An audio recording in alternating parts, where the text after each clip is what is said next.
Hi, I'm David Dobson. Welcome to Conversations. Today, my guest is Gianluca Rosso. We will be discussing sports analytics. Gianluca is a sports performance statistician. He has a statistics degree from University of Turin and is a member of the Italian Statistical Society. Gianluca teaches sports analytics at the University of Turin's Department of Economics and Statistics and is the co-founder of the Sports Research Institute Quant for Sport. It's a great pleasure to have you with me today, Gianluca.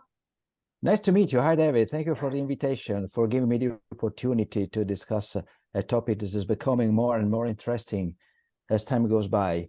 I want to say that Quant for Sport is the first network I founded with a colleague, and now I'm very engaged with a new challenge that the name is Sport Hype, and is a very important challenge because it's dedicated all to data analytics. Absolutely, this is 100% with data analytics. To begin, could you please explain what sports analytics is? Well, David, sport analytics, we can define is a set of quantitative techniques that are used to describe sport phenomena. These phenomena can be related to both the field of athletic performance and that of economic and finance. Consider, David, that these two elements are closely interconnected because they feed off each other. Good athletic performance generates a greater financial return that can be invested in maintaining or improving athletic performance. But I'm not the right person to talk about the sport economics because I'm a specialist in athletic performance. Right. So why sports analytics is important? Well, I think that sport analytics is important because the sport industry feeds on performance. And performance itself for so many years is no longer tied to chance. Yeah. Any sport discipline now take place by nibbling away a number of seconds, the few centimeters, if not millimeters of movement. Honestly, some disciplines, I believe, have reached the level of great exasperation in these regards. Right. But this is today reality. Let us make a clear distinction, David, between the fact that sports analysis take place in different aspect of the performance. Right. The simplest is the one related to competition results. This is the analysis of a purely statistical nature that let us know all the information directed to the fan. Right. This is the information that the fan reads in the newspaper, in sports websites. Then there are the analyses always referring to the competition, but indicating numerical quantities ongoing. These statistics are often already associated with mathematical models, even predictive models. Right. It's in this part of the analysis that the context of fan engagement, which is becoming more prevalent in this new era of sport, mainly fit. Then there is the part of the analysis that take place before the competition, in the training phase. This is obviously the part of the analysis that most uses high-level mathematical models, as well high-tech systems to generate the data we needed for analysis. If you think a little bit about this whole ecosystem of analysis, you can see how, for example, Moneyball, the art of winning an unfair game, is so particular.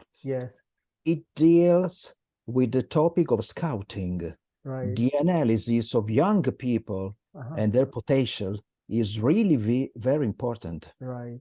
Following young people in their path of performing growth can really pay off, also financially.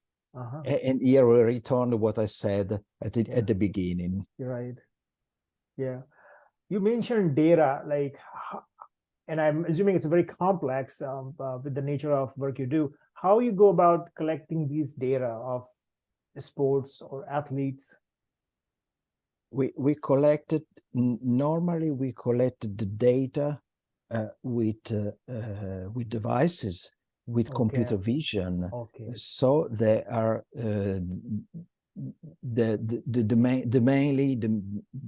mainly systems to collect that. Okay. What made you interested in sports analytics field? Well, I'm a statistician. You're right.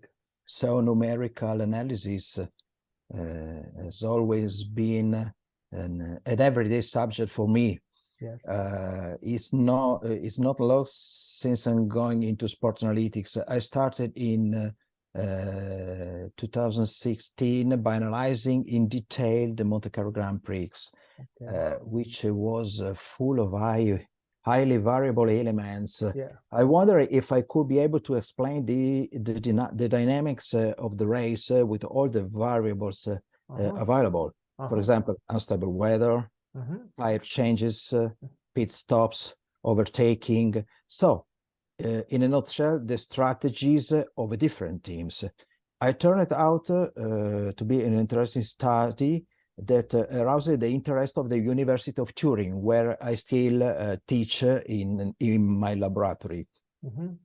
Then, month after month, year after years, more and more study elements were added, and more sport disciplines. At the present, a large part of my time is dedicated to tennis, but I already done research and work for football, sailing, motorsports, and many others.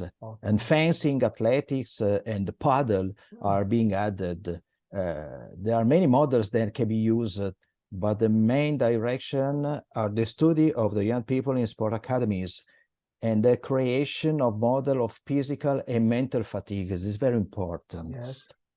This requires a paradigm shift from the subjectivity of the coach and the trainer to the objectivity of big data generated through technology. Right. It's a practice to equip athletes, as I said, with wearable sensors such as accelerometers, gyroscopes, radar, sweat analyzers, cardio fitness analyzers. In addition, it's normal to use a computer vision to visualize and understand the macro movements during the competition, but also movements in smallest details, especially during training, the arms, legs, shoulders, and so on. With all this data available, the very complicated thing is to shape the analysis, to establish correlation between the variables, to give meanings to the numbers. In short, we can say to build a system that really serves the athlete. Right. This is what I do. And the satisfaction of being able to work in the field directly with athletes is very great. Right. So where do you see the future of sports analytics going? Well, sport analytics will be increasingly linked to the state art of the technology. Right. Devices and computer vision will be more and more widespread, even in non-professional context. And can also be used in a situation with limited budget. There will therefore be a diffusion that I could define as democratic. Think about motorsport, for example. Do you think telemetry is prerogative of advanced and important teams? No, it's not.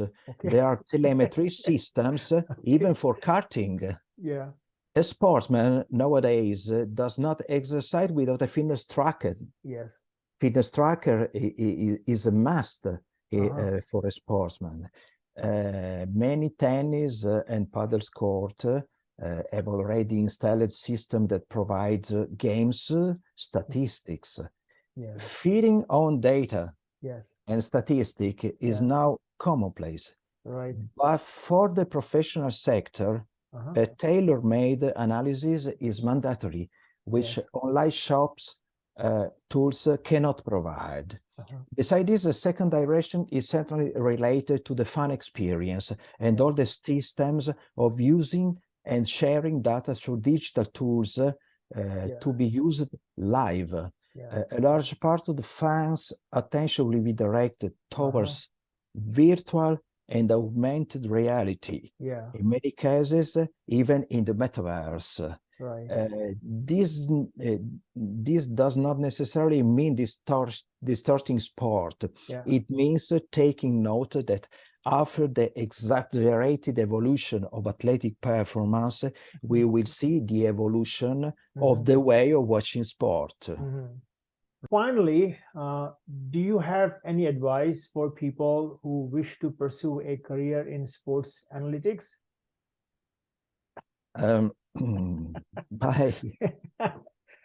But I think a lot of passion for sport is indispensable, absolutely. I think it's better if the passion crosses over several disciplines. Because you always learn something from all sports. True. Big data sports will be more and more. Feeding and managing them is the right way, will be indispensable. So a good quantitative basis is mandatory. I would say that now everything has already been invented, of course, but it would be a big mistake to think so, because each sporting era has had its own evolution. That's true. And the way you're thinking about sport will be greatly influenced not only by technology, but also by economic and sponsorship need. The field dedicated to analytics, I think, are mathematics, statistics, engineering, but also medicine, physiatrics, absolutely biomechanics, and for example, material science and neuroscience. There is still a lot of evolution possible. I can tell you that my working group has already started discussions with experts in quantum computing. Thank you for your time, Gianluca. I wish you all the best. Oh, thank you. Thank you, David. Thank you again. I think it's a very great discussion. Thank you for the invitation.